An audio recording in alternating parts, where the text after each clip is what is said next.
ప్రచారం నిర్వహిస్తున్నారు. రాయలసీమలోనే కాకుండా ఆంధ్రప్రదేశ్లోనే అత్యంత వెనుకబడ్డ జిల్లా అయిన అన్నమయ్య జిల్లాకు సంబంధించి సాగునీటి ప్రాజెక్టులకు ఒక్క రూపాయి కూడా నిధులు కేటాయించడం లేదు. జిఎన్ఎస్ఎస్ హెచ్ఎన్ఎస్ఎస్ అనుసంధానం అయితే ఈరోజు మనకు ఈ అన్నమయ్య జిల్లాకు నీరు వచ్చే అవకాశం ఉంది.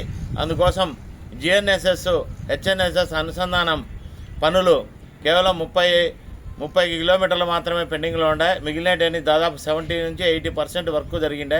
వీటికి నిధులు కేటాయించి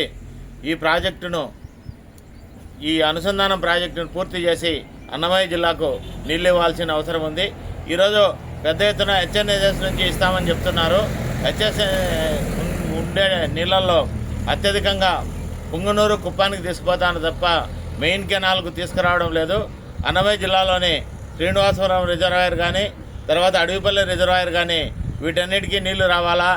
రాయలసీమ ఈ రాయచోటి లక్కిడిపల్లె ఈ ప్రాంతాలకు నీళ్లు రావాలంటే ప్రధానమైనది జిఎన్ఎస్ఎస్ హెచ్ఎన్ఎస్ఎస్ అనుసంధానము.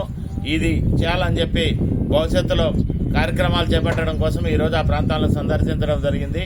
దాదాపు పని పూర్తయినా ఈ ప్రభుత్వం వచ్చిన తర్వాత దాన్ని వదిలేయడంతో ఈరోజు అలాగే ఉంది. వీటికి నిధులు కేటాయించి ఈ ప్రాంతంలో అభివృద్ధికి రైతాంగానికి సహాయపడాలని చెప్పి ఈ ప్రభుత్వాన్ని కోరుతూ భవిష్యత్తులో దీని మీద ఆందోళన కార్యక్రమాలు చేపట్టడానికి వెనుకబడిన ప్రాంతాల అభివృద్ధి వేదిక ప్రజల్లో చైతన్యవంత కార్యక్రమాలను చేపట్టడానికి సిద్ధంగా ఉందని తెలియజేస్తాను.